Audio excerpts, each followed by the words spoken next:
Bienvenidos, queridos hermanos, a JW Broadcasting. El programa de este mes tratará sobre el tema de dar honra al nombre de Jehová. Por ejemplo, el descubrimiento de este antiguo manuscrito fue de enorme valor para el Comité de Traducción de la Biblia del Nuevo Mundo. ¿De qué manera respaldó su decisión de restituir el nombre de Jehová en las escrituras griegas cristianas? Ya lo veremos. También visitaremos a algunos hermanos de habla quechua en la cordillera de los Andes. ¿Qué esfuerzos especiales hacen para difundir las buenas noticias del reino? ¿Con qué valiosa herramienta cuentan para dar gloria al nombre de Jehová en quechua? ¿Cómo se sintió usted cuando finalmente encontró a Jehová? ¿Y cómo se siente ahora cuando ayuda a otras personas que también están buscando al Dios verdadero? Disfrutaremos de un video musical que habla sobre eso. Este es el programa de octubre de 2018 de JW Broadcasting.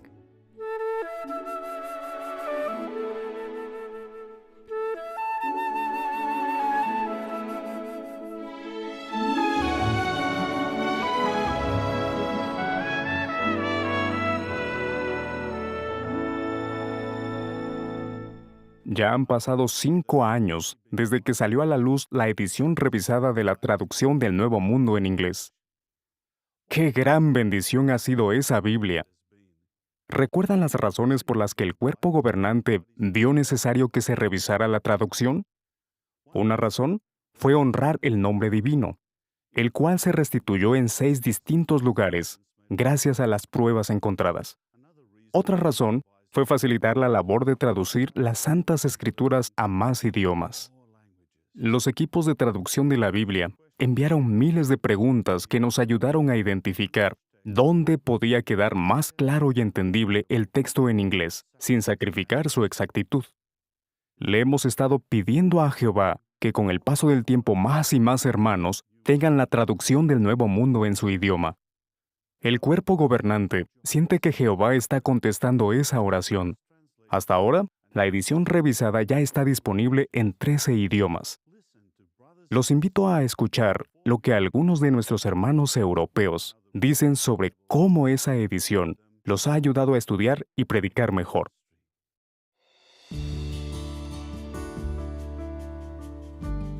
La presentación en el 2013 de la versión revisada de la traducción del Nuevo Mundo de las Santas Escrituras en inglés tuvo una gran acogida entre los hermanos de todo el mundo que hablan ese idioma. Como indicó el hermano Jackson, habían pasado más de 60 años desde que se publicó el primer volumen de la traducción del Nuevo Mundo, y desde entonces el inglés ha ido cambiando.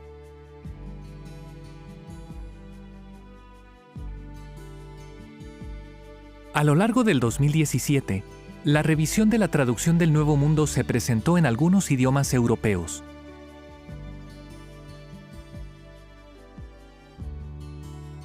Italiano, presentada por primera vez en 1963. Holandés, que también se presentó en el año 63. Griego, publicada por primera vez en 1993.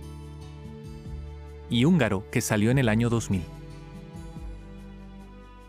¿Qué opinan los hermanos de la revisión de la traducción del Nuevo Mundo en sus idiomas? El lenguaje tan moderno que tiene esta revisión de la Biblia me ayuda a entenderla mucho mejor, porque ahora la lectura es más sencilla y fluida. Así se me hace más fácil meditar en lo que leo.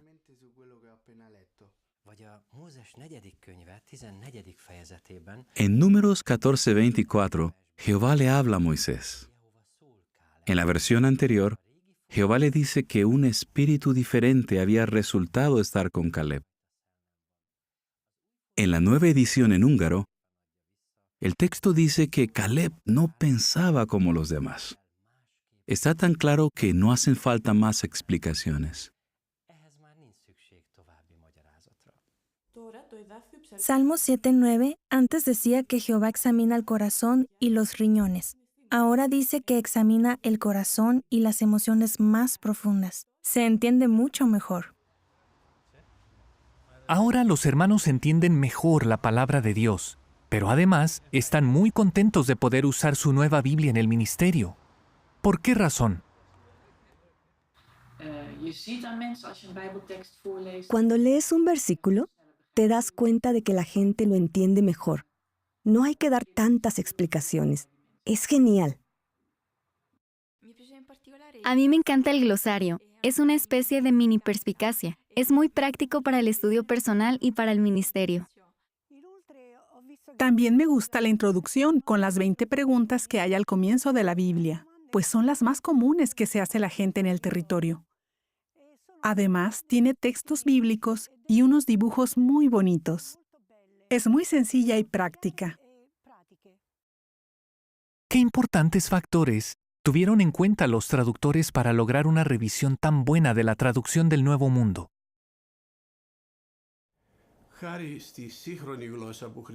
Gracias al lenguaje tan moderno de la revisión, los lectores pueden entender la mayoría de los relatos bíblicos sin tener que detenerse para releerlos. Esto, en parte, es porque no se ha complicado el texto con demasiadas palabras, tratando de copiar la sintaxis y el estilo de la lengua hebrea. Este lenguaje moderno hace que el texto sea más natural, más claro. Como la revisión usa un lenguaje más sencillo, podemos entender mejor las emociones de los personajes.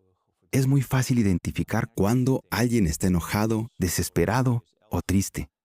Por ejemplo, en Mateo 11, Jesús nos invita a ponernos su yugo, y se ve enseguida el cariño con el que lo dice. En la edición del 2003 había, por ejemplo, una oración que ocupaba 7 versículos, la mitad de una columna, y era muy difícil seguir el argumento. En la Biblia revisada, esa oración se ha dividido en varias frases. Ahora es mucho más fácil entender las ideas. Muchos padres nos han comentado que cuando leen ahora la Biblia con sus hijos, ya no tienen que detenerse a explicarles las palabras, y eso hace que disfruten mucho más de la lectura. La traducción del Nuevo Mundo revisada muy pronto estará disponible en más idiomas.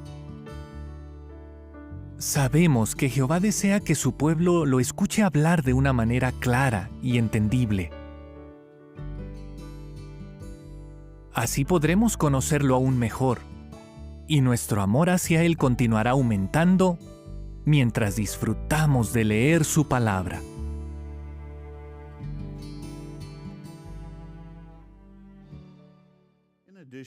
Además de la claridad y la exactitud, ¿qué otra característica debería tener cualquier traducción de la Biblia? Nos haremos una idea si pensamos en el título del programa de este mes. Padre, glorifica tu nombre. Fue Jesús quien pronunció esas palabras, que leemos en Juan 12:28. Examinemos el contexto. Vayamos a los versículos 27 y 28. Allí dice: Ahora mi alma está perturbada. ¿Y qué diré? Padre, sálvame de esta hora. No obstante, por esto he venido a esta hora. Padre, glorifica tu nombre. Luego vino una voz del cielo. Lo glorifiqué, y también lo glorificaré de nuevo. Tan solo 4 días después, Jesús sufriría una muerte terriblemente dolorosa. De seguro, a Jesús le preocupaba lo que iba a sucederle. Ahora bien, ¿qué era lo que más le importaba? Que el nombre de Dios recibiera la debida honra. Para todos nosotros es muy importante dar gloria y prestigio al nombre de Jehová. Pero, ¿cómo puede alguien recibir honra y alcanzar prestigio si nadie conoce su nombre? Conocer el nombre personal de Jehová es esencial para poder honrarlo como Él se merece. En realidad, para darle alabanza, primero tenemos que aprendernos su nombre. En el programa de junio de 2015 de JW Broadcasting, hablamos de las razones por las que el nombre de Jehová debería aparecer en todas las Biblias. Tal vez quieran volver a verlo. En la edición de este mes, abordaremos otro aspecto de este tema, uno mucho más espinoso, y es el siguiente. ¿Debería el nombre de Dios aparecer en las escrituras griegas cristianas o Nuevo Testamento, como también se las conoce? muchos especialistas que apoyan nuestra decisión de incluir el nombre de Dios en las escrituras hebreas rechazan la idea de incluirlo en el Nuevo Testamento. Entonces, ¿por qué decidieron usarlo 237 veces en las escrituras griegas cristianas, los traductores de la traducción del Nuevo Mundo? La respuesta tiene que ver con ciertos acontecimientos demasiado asombrosos como para atribuírselos a la casualidad. Y para descifrarla, tendremos que hacer de detectives. ¿De detectives? Sí, vamos a resolver juntos este interesante caso. Pero antes, imaginemos que estamos a finales de la década de 1940, cuando los miembros del Comité de Traducción de la Biblia del Nuevo Mundo comenzaron a traducir el libro de Mateo. Sin duda se habrán dado cuenta enseguida de que el relato de Mateo contiene muchísimas citas de las escrituras hebreas. Y en el texto hebreo original de muchas de estas citas aparecía el tetragramaton, las letras que forman el nombre divino.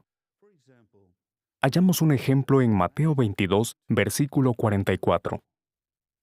Allí Jesús cita las palabras del Salmo 110, versículo 1. Jehová dijo a mi Señor, siéntate a mi diestra. ¿Habrá usado Jesús el nombre de su Padre al citar estas palabras?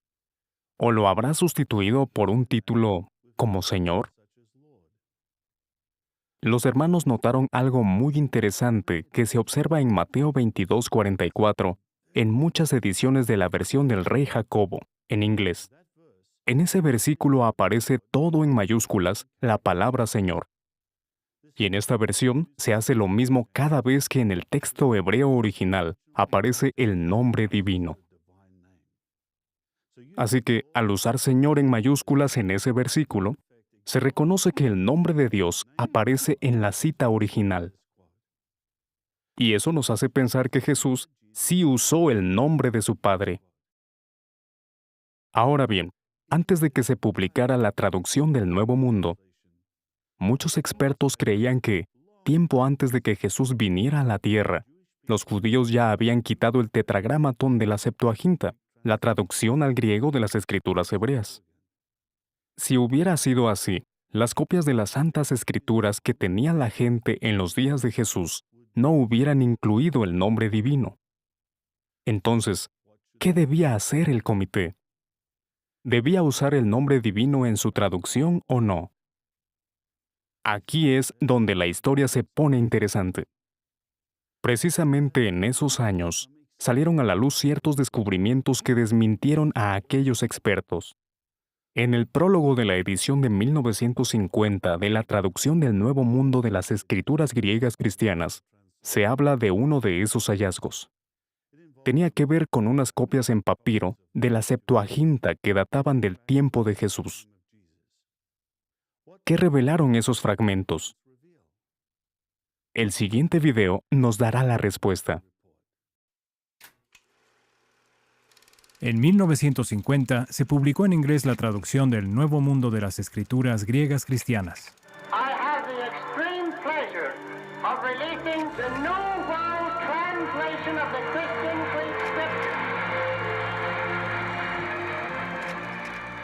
Esta traducción fue única, ya que restituyó el nombre divino, Jehová, 237 veces en el texto del llamado Nuevo Testamento. ¿Por qué se hizo esto si, durante siglos, distintas traducciones de la Biblia habían omitido el nombre de Dios? ¿Por qué debía restituirse dicho nombre? Las copias más antiguas que tenemos hoy no incluyen el nombre divino en las escrituras griegas. En su lugar, emplean términos como Dios y Señor. En épocas muy tempranas, los copistas de aquellos manuscritos sencillamente reemplazaron o desarrollaron la costumbre de reemplazar el nombre de Dios. El sentido del original no se transmite de manera exacta porque un título no es sinónimo de un nombre personal. En este caso, Jehová. Las escrituras griegas también fueron inspiradas por Dios, al igual que las escrituras hebreas. Y el nombre Jehová aparece unas 7,000 veces en el texto hebreo. Por eso no tiene sentido que haya desaparecido del texto griego.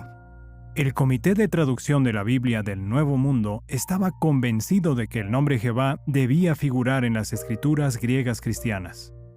No obstante, sabían que la mayoría de los biblistas no opinaban lo mismo. Estos argumentaban que en tiempos de Jesús, ni siquiera la traducción de las escrituras hebreas al griego, la Septuaginta, conservaba el nombre divino. Entonces, ¿por qué habrían de usar los escritores del Nuevo Testamento el nombre divino si sus copias en griego de las escrituras ni siquiera contenían el tetragramaton? Pero dicho razonamiento se basaba en información imprecisa. ¿De verdad no contenía el nombre de Dios la Septuaginta en tiempos de Jesús? Respondamos dicha pregunta a la luz de un importante hallazgo. En 1944 ocurrió algo asombroso. En una publicación sobre teología, apareció una fotografía de un fragmento del papiro Fuat 266, una copia parcial de la Septuaginta, y el nombre divino aparecía en dicho fragmento, y no una vez, sino a lo largo de todo el texto. El documento era muy antiguo, del siglo I a.C. Fue una prueba, una clara prueba, de que el nombre divino había estado allí desde el principio. Se pidió a 2 testigos de Jehová que consiguieran fotografías de los fragmentos que se encontraban en El Cairo, Egipto. El Comité de la Traducción de la Biblia se interesó en el asunto, pues la traducción de las escrituras griegas comenzó en 1947. Con la debida autorización, se publicaron 12 fotografías de los fragmentos en el prólogo de la traducción del Nuevo Mundo de las escrituras griegas cristianas. Me impresiona cómo se dieron las cosas. Cuando nuestros hermanos del Comité de la Traducción de la Biblia comenzaron su investigación, incluso antes de empezar a traducir, salió a la luz algo prácticamente desconocido hasta 1944. Y eso les confirmó que el nombre que siempre ha tenido Dios no debía permanecer oculto. Tenía que darse a conocer a todas las personas que realmente desean adorar a Jehová. Este esfuerzo por conservar el nombre divino concuerda con las palabras de Jesús que encontramos en Juan 17:26. Yo les he dado a conocer tu nombre y lo daré a conocer. Y como testigos de Jehová, nos sentimos orgullosos de ser un pueblo para su nombre. Conocer el nombre de Jehová es fundamental para conocerlo a Él mismo. Y con esta traducción, ha quedado muy claro que Jehová se propuso reunir de entre las naciones un pueblo para su nombre. Esta traducción de la Biblia es especial porque nos hace sentir más cerca de Jehová. A Él no puedes llamarlo simplemente Señor, como harías con cualquier hombre con quien te encuentres. No, Él es Jehová, nuestro Dios. Es como si nos diera la mano y nos dijera, me llamo Jehová, llámame por mi nombre. ¿Verdad que es increíble?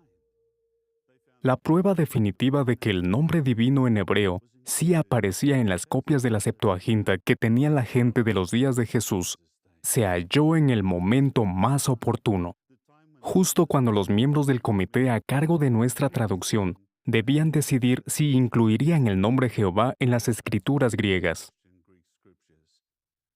Nos alegra muchísimo que los hermanos pudieran hallar esta información, y más si tenemos en cuenta que estos fragmentos no se hicieron disponibles al público en general, sino hasta 1971, muchos años después de que se tomara aquella decisión tan importante.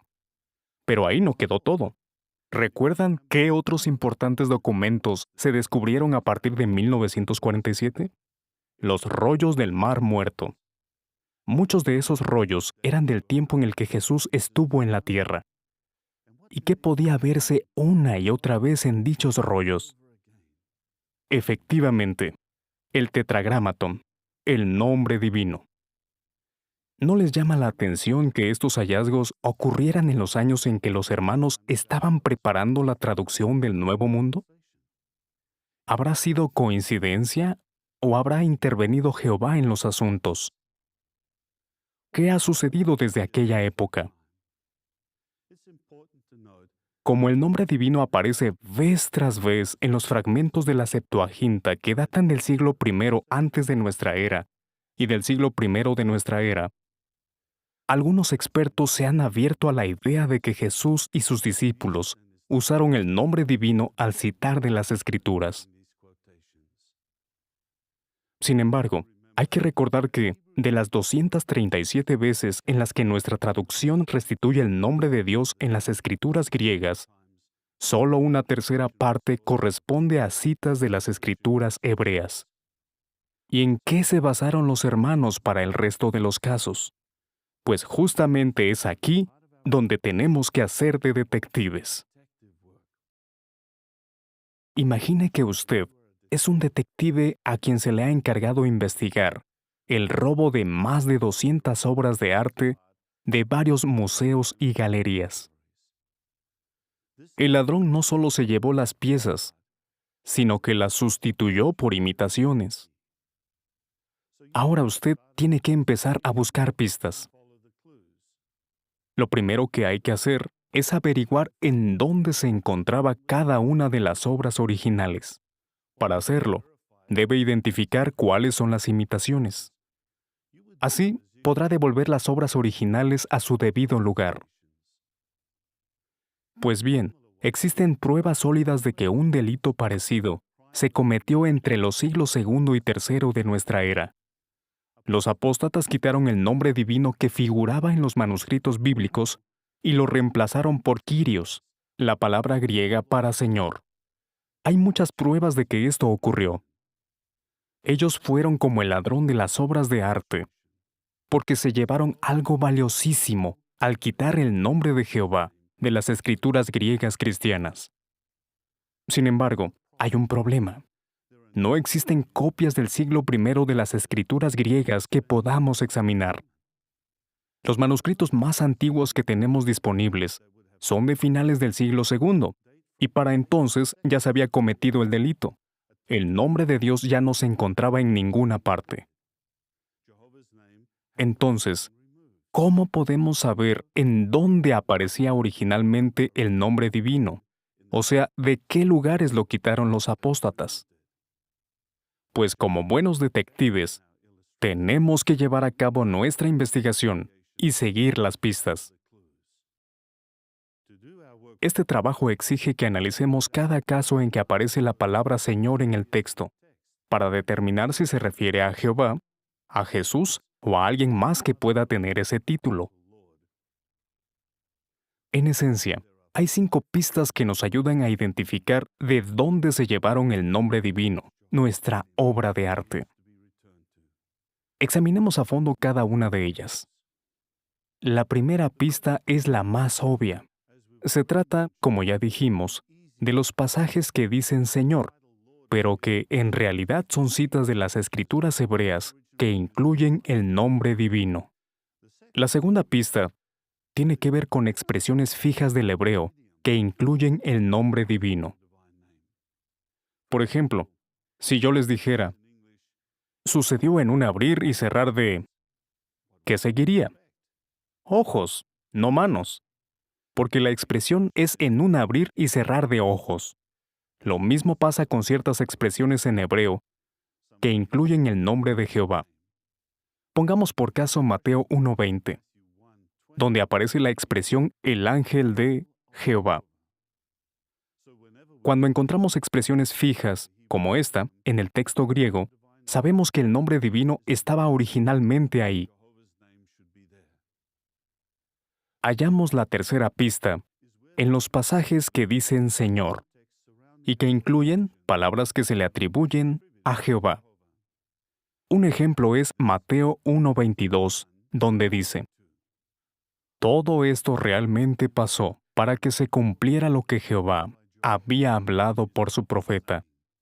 La cita del versículo que sigue, Mateo 1:23, está tomada de Isaías 7:14, que es parte de una profecía que Jehová le transmitió a Isaías. La cuarta pista es la falta de una pequeña palabra, un artículo definido antes de Kyrios o Señor en los lugares donde, por las normas gramaticales del griego, debería estar. Esta pista indica que en dichos lugares los manuscritos más antiguos contenían un nombre propio, como Jehová, y que posteriormente ese nombre se sustituyó por la palabra Kyrios. Para entender la importancia de esta pista, pensemos en un reportero que debe preparar un artículo sobre un accidente automovilístico. En la noticia, el reportero informa que Juan Gómez, el conductor, murió en el accidente. Pero antes de que el periódico se imprima, el editor le dice al reportero que la familia de Juan Gómez aún no sabe que él murió y le pide que quite su nombre. Así que el reportero decide sustituir el nombre por la frase el conductor, pero a la hora de hacerlo, se le olvida poner la palabra él. ¿Qué sucede entonces? Que la noticia dice, conductor murió en el accidente. Algo no se oye bien ahí, ¿verdad? Suena como si el nombre del fallecido fuera conductor. Eso se debe a que se omitió el artículo definido él. Pues algo así fue lo que hicieron los apóstatas al eliminar el nombre Jehová de la Biblia. Por ejemplo, en griego, el texto de Marcos 13:20 dice algo como: de hecho, a menos que Señor hubiera acortado los días, ninguna carne se salvaría. Suena como si Señor fuera un nombre. Queda claro que ahí decía Jehová, y por eso la traducción del Nuevo Mundo ha vuelto a poner el nombre divino en ese versículo. Pero hay veces que, aun cuando en el griego se haya usado el artículo él antes de Señor, existen razones sólidas, como las que ya hemos mencionado, para concluir que el nombre de Dios fue reemplazado. La pista final está en los pasajes que resultan confusos por no usar el nombre Jehová. Fíjense en lo que sucede en Marcos capítulo 5, versículo 19. Jesús le dice a un hombre que acaba de curar: vete a casa a tus parientes e infórmales acerca de todas las cosas que Jehová ha hecho por ti y de la misericordia que te tuvo. ¿Cómo sabemos que el término Señor que había aquí se refería a Jehová y no a Jesús? Bueno, en Lucas 8:39 también se narra este suceso, y allí se usó el término griego Theos, Dios, lo cual indica que el título Kyrios o Señor de Marcos 5:19 se refiere a Jehová. Estas 5 pistas fueron las que siguió el Comité de Traducción de la Biblia del Nuevo Mundo para determinar dónde debía restituir el nombre divino en el texto griego. De este modo, pudieron corregir el mal causado por los apóstatas en los siglos II y III de nuestra era, y por decirlo así, devolver a su legítimo lugar cada obra de arte robada. Todas estas pistas se explican con detalle en el apéndice C de la edición de estudio de la traducción del Nuevo Mundo, disponible en inglés en la aplicación JW Library o en el sitio de Internet de la biblioteca en línea Watchtower. Además, ese apéndice contiene una lista de lo que llamamos referencias J, que también respaldan las decisiones que tomó el comité. Pero quizás se pregunten de qué forma respaldan las referencias J esas decisiones. Para entender mejor el asunto, hemos invitado al programa a un hermano con quien yo trabajo, Nick Aladis. Él es el superintendente auxiliar de servicios de traducción. Nick, gracias por venir al programa para contestar algunas de nuestras preguntas. Es un placer. Ya que te tenemos aquí, ¿podrías decirnos qué son exactamente las referencias J que acabamos de mencionar? Para empezar, la J de esas referencias representa el nombre Jehová y conforman básicamente una lista de Biblias en hebreo y en otros idiomas que utilizan el nombre divino o alguna de sus formas en el texto principal de las escrituras griegas cristianas. El Comité de Traducción de la Biblia del Nuevo Mundo comenzó a preparar esta lista en los años 40. ¿Y dónde podemos encontrar esa lista ahora? Al principio había una lista de 21 referencias en la edición en inglés de las escrituras griegas cristianas de 1950. Luego, en 1984, cuando se publicó la Biblia con referencias, se incluyeron unas cuantas más. Desde entonces, se han encontrado muchas más referencias J y actualmente la lista incluye más de 90 traducciones y obras de consulta. Hoy tenemos la lista actualizada en el apéndice C4 de la Biblia de Estudio en Inglés. Muy bien. Ahora me gustaría hacerte una pregunta importante. ¿Prueban las referencias J que el tetragramatón aparecía originalmente en las escrituras griegas cristianas?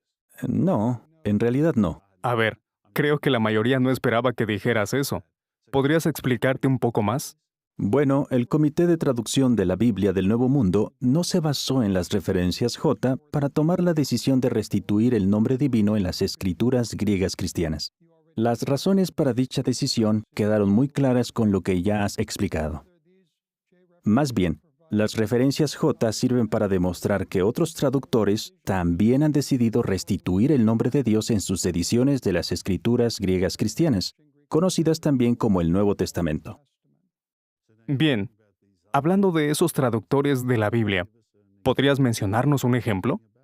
Muchos de ellos son especialistas muy reconocidos. Por ejemplo, al teólogo luterano del siglo XIX, Franz Delitzsch, se lo sigue considerando un prestigioso biblista y hebraísta. Delitzsch publicó su traducción del Nuevo Testamento al hebreo en 1877, y su obra es una de las referencias J. De hecho, esa todavía es una de las traducciones más reconocidas del Nuevo Testamento en hebreo. Él pudo identificar los lugares donde debía aparecer el nombre Jehová, aunque en el texto griego se usara el término Kyrios o Señor. El comité responsable de la traducción del Nuevo Mundo analizó cada caso en el que Delitzsch usó el nombre de Dios, y lo mismo se hizo con otras traducciones incluidas en las referencias J. Entonces, en pocas palabras, ¿para qué nos sirven las referencias J? Bueno, todas las referencias J, incluyendo las más recientes de la Biblia de Estudio, demuestran que otros traductores y especialistas llegaron a la misma conclusión que el comité encargado de la traducción del Nuevo Mundo, que tanto Jesucristo como sus apóstoles usaron el nombre de Jehová al enseñar y en sus escritos. Las conclusiones de dichos especialistas se reflejan en sus traducciones y obras de consulta. ¡Qué interesante!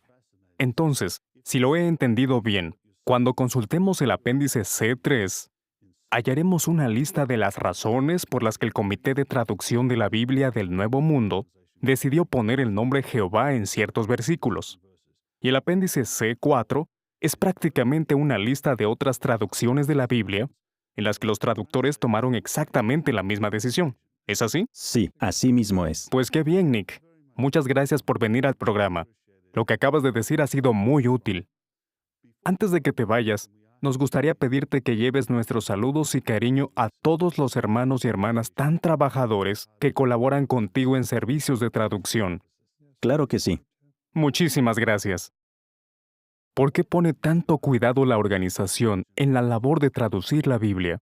No es para que nos creamos unos expertos cuando hablemos con la gente sobre la Biblia y el nombre de Dios. No, más bien, es porque queremos imitar a Jesús al honrar el nombre de Jehová y al darlo a conocer entre quienes buscan al Dios verdadero. El video musical de este mes se titula Busca y hallarás, y destaca la enorme alegría que uno siente cuando encuentra a Jehová.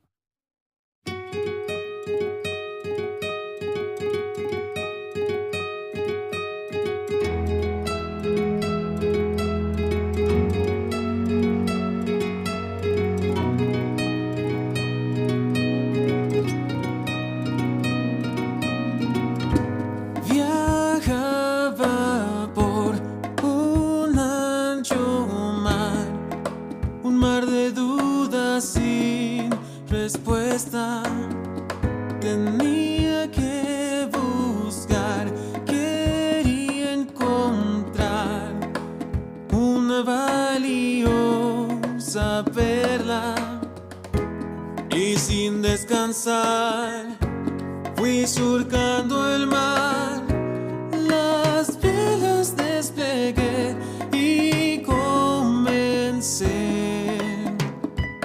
mi viaje. Buscar la verdad, ansioso por saber lo que luché por comprender, que el reino de Jehová muy pronto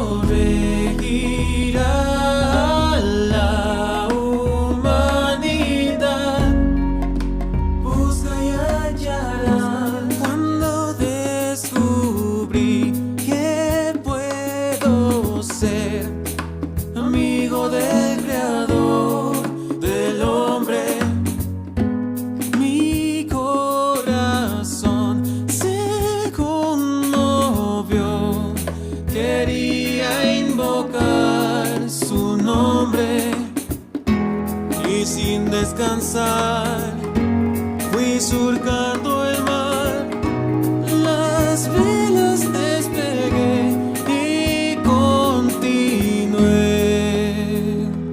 mi viaje.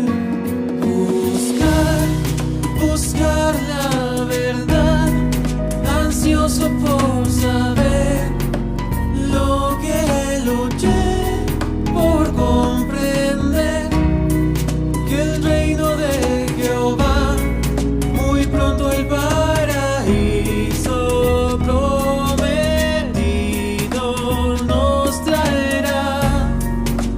Busca y hallarás, y no lo puedo callar, lo que he descubierto, esta perla singular. Otros están en un mar de dudas, voy a ir a predicar, a ayudarlos a encontrarla.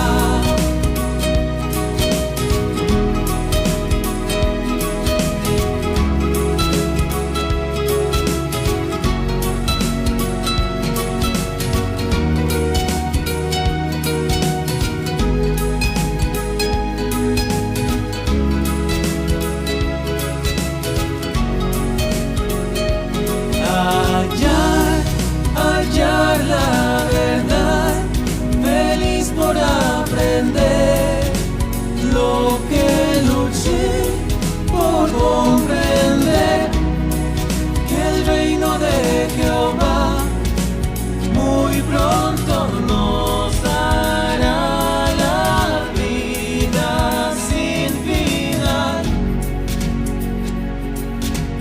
Busca y hallarás.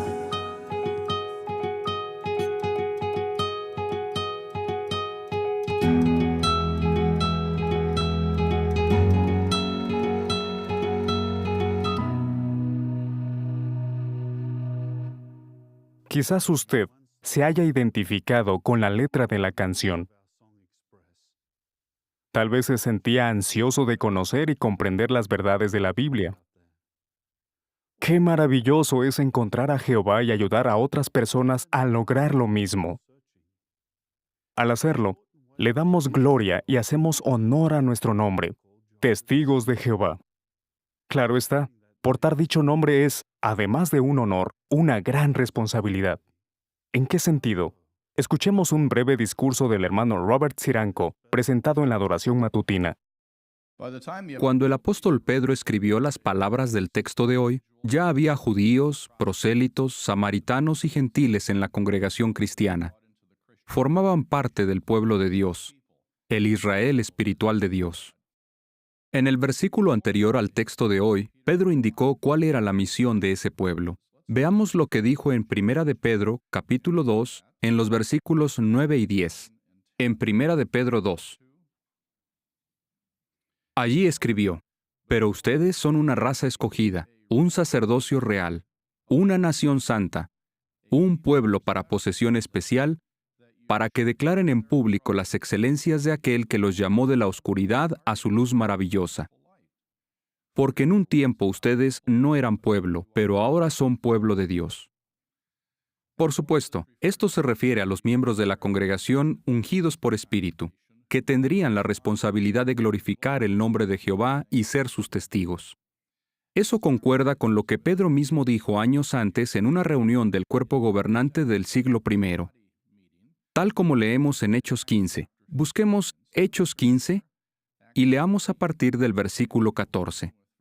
Dice: Simeón ha contado cabalmente cómo Dios por primera vez dirigió su atención a las naciones para sacar de entre ellas un pueblo para su nombre.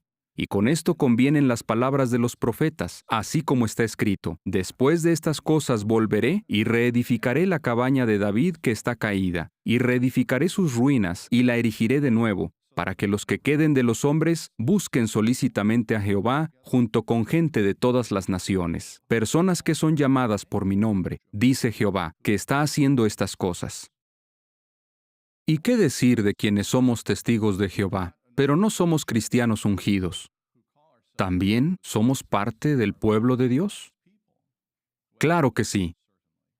Y qué gran honor es llevar el nombre del único Dios verdadero. No obstante, representar ese nombre conlleva una responsabilidad que otros grupos religiosos no quieren asumir. Tenemos la obligación de dar testimonio de Jehová, de decir la verdad acerca de Él y de desenmascarar las enseñanzas erróneas que lo pintan en falsos colores. Un típico ejemplo de un dogma sin base bíblica que ha desenmascarado el pueblo de Jehová es el de la Trinidad.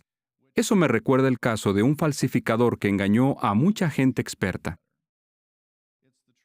Es la historia de Van Meegeren, un artista holandés que nació en 1889 y que protagonizó uno de los más espectaculares casos de falsificación de la historia. Como no conseguía que los críticos de arte le dieran el reconocimiento que quería, intentó vengarse de ellos y demostrar su talento pintando un cuadro que los engañara. Decidió imitar a un famoso pintor holandés del siglo XVII, Johannes Vermeer. Van Meegeren pasó 4 años tramando cómo lograr que una pintura pareciera tener 300 años de antigüedad. Conseguir el lienzo fue lo más fácil, le quitó la pintura a un cuadro poco conocido del siglo XVII, pero lo complicado era que la pintura al óleo se endureciera del todo, pues eso suele tomar unos 50 años. Así que mezcló pigmentos con una resina sintética en vez de con aceite y secó el lienzo al horno. Al final creó 6 obras que pasaron por cuadros de Vermeer. El más famoso, La Cena de Emaús, se vendió en 1937. El historiador de arte más reconocido de la época afirmó que era una obra de arte de Vermeer, auténtica e intacta, sobre lienzo original que no había sido restaurada. Pero en realidad era falsificada.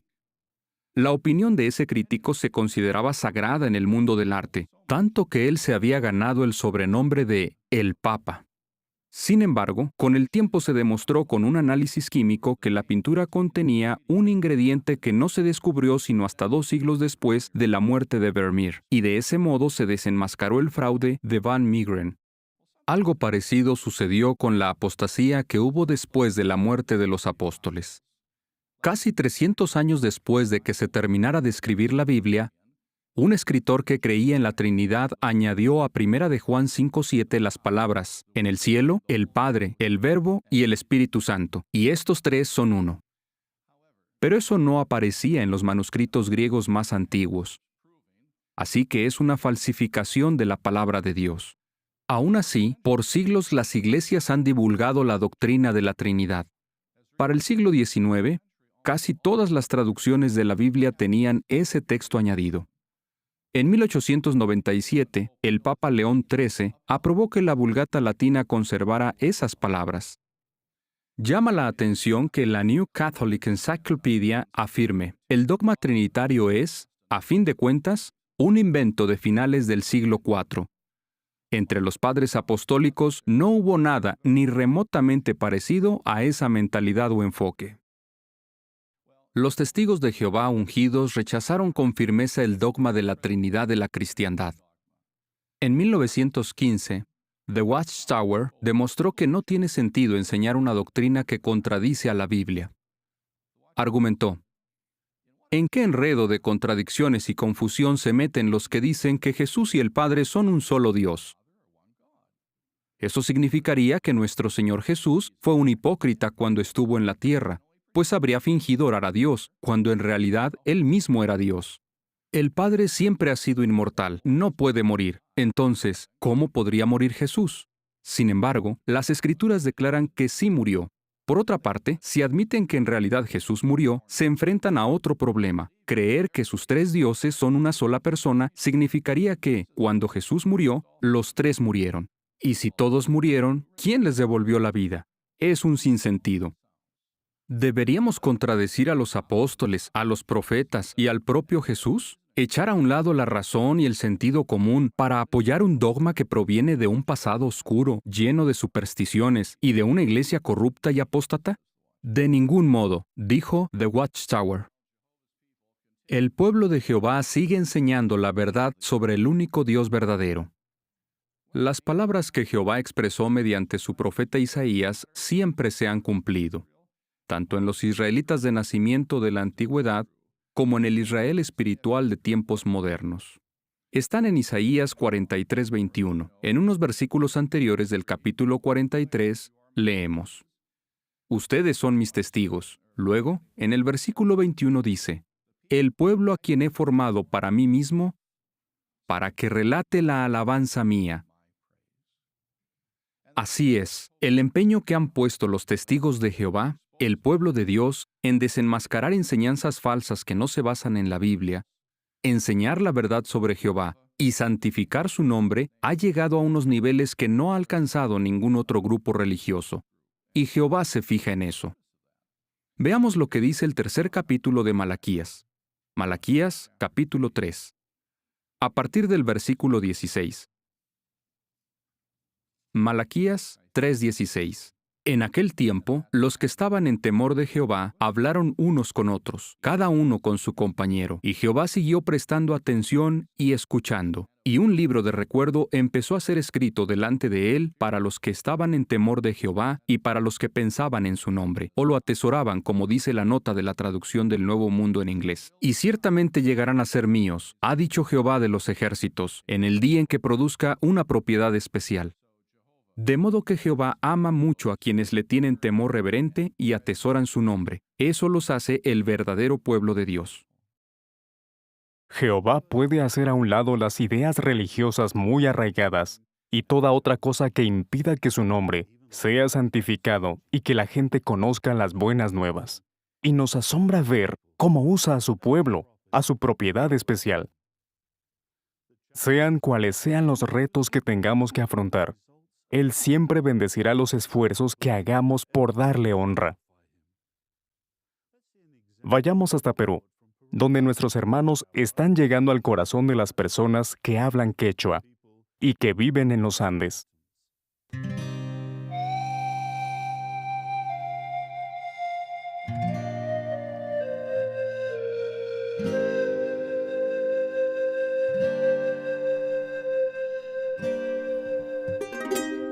Me llamo Faustino Camacho Quispe.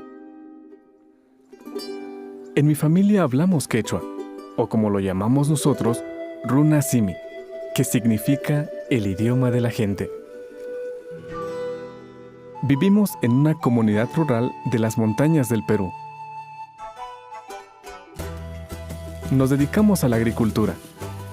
Sembramos maíz, papas, trigo, quinoa. También criamos algunos animales. Mucha gente que habla quechua se ha mudado a la ciudad, pero otros como nosotros todavía seguimos el estilo de vida tradicional del campo. En casa somos testigos de Jehová.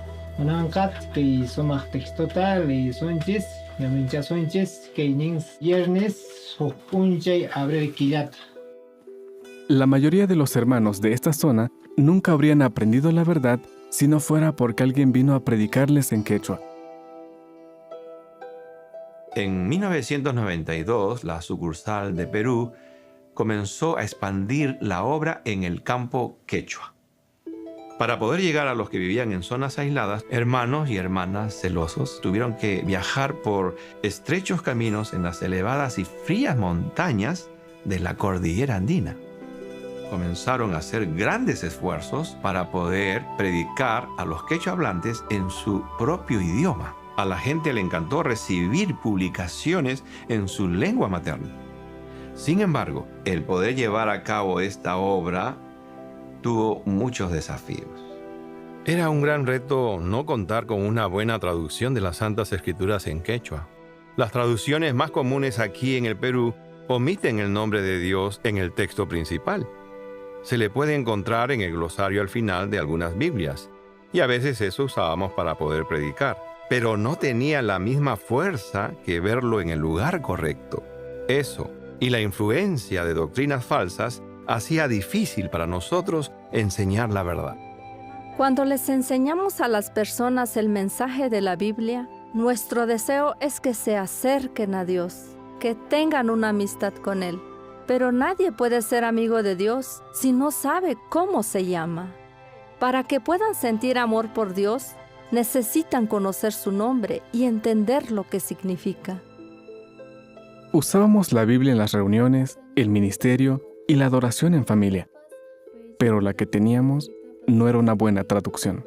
Papay, imanaqtintaq mana chay quechua Biblia pereninchu. Jehová Dios pasutinre, Señor Dios nishayantaq. ¿Cómo se podría santificar el nombre de Dios en esta zona montañosa? ¿Cómo iba a conocer a Dios la gente que habla quechua si su nombre no aparecía en sus Biblias?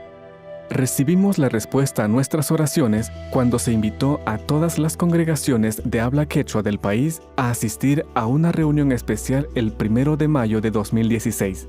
Imagínense la felicidad que sentimos cuando el hermano Jackson del cuerpo gobernante presentó la traducción del Nuevo Mundo de las Escrituras griegas cristianas en 2 lenguas quechuas. El idioma número 136. Las Escrituras griegas en quechua ayacuchano.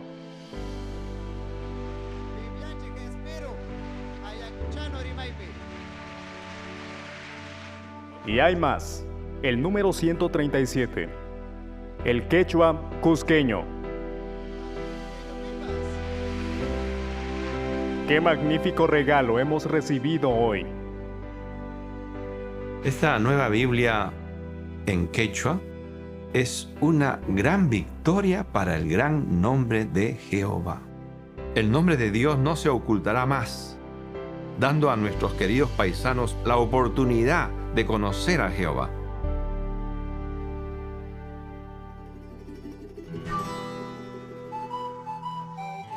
Que somos Bibliata, Apocalipsis, Tabata Kainin, Uchita Kainin Taj Chunka, Jujnio, Keipi Genate Nivanis. Kanka, Jehová Yushnikon, Alabaitapas, Atunchaitapas, Atitapas. Me siento orgulloso de usar la nueva Biblia para enseñarles el nombre de Jehová a la gente de mi pueblo y a mi familia. Le doy gracias a Jehová todos los días por haber hecho llegar las buenas noticias hasta las montañas, hasta los que hablamos Runa Simi, el idioma de la gente.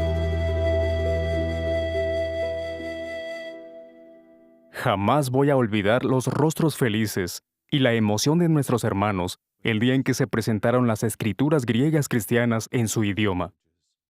Esperamos que puedan usar las Santas Escrituras para acercarse todavía más a Jehová y para darle gloria en las montañas. Para terminar, vayamos a Tuvalu, en el Pacífico Sur, desde donde nuestros hermanos nos mandan saludos. La mayoría de las 9 islas de Tuvalu son atolones, es decir, islas coralinas en forma de anillo con una laguna en el centro. Estas islitas apenas sobresalen del nivel del mar. Funafuti, la capital, es una isla tan angosta que en ciertos puntos tan solo hay espacio para un camino y una casa. La motocicleta es el medio de transporte más usado. Qué bueno es que nuestros carritos de predicación tengan ruedas resistentes. Tuvalu cuenta con una oficina remota de traducción. En el 2011 se publicó la traducción del Nuevo Mundo de las Escrituras griegas cristianas en tuvaluano. Y en octubre de 2017 se publicó la Biblia completa. Hasta la fecha, esta es la comunidad con menos hablantes para la que se ha traducido la Biblia completa. En 1979 fui asignado a Tuvalu y tuve el gusto de echar una mano en la emocionante tarea de establecer la traducción al tuvaluano. En aquel entonces solo había otros 3 publicadores, además de mí, pero en el 2017, Tuvalu tuvo un máximo de 125 publicadores, quienes predican a unos 10,000 habitantes. Los isleños de Tuvalu son muy amigables y nuestros hermanos disfrutan mucho del tiempo que pueden pasar juntos. Nos envían un cariñoso saludo desde el Pacífico Sur. Esa expresión, Alofa Atu, significa los queremos mucho. Y nosotros también. Por eso le pedimos a Jehová que siga bendiciéndolos. Este ha sido un programa más de JW Broadcasting desde la sede mundial de los Testigos de Jehová.